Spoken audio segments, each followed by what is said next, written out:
Sezyapsizmi? Oldingidek ko'chalar bolalarga to'la emas.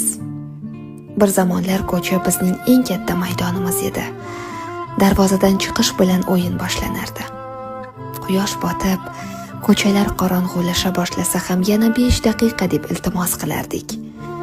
Arqon sakrab, oyog'imiz charchardi, lekin to'xtamasdik. Rezinka o'ynab sakrashni bilmagan qiz kam edi. Yutqazganlar kulib turib jarima bajarardi. O'g'il bolalar esa to'p tepib bir oynani sindirsa ham ertasi kuni yana o'sha joyga qaytardi.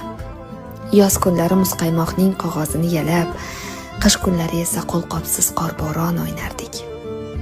Qo'llarimiz muzlab qolsa ham uyga kirgimiz kelmasdi.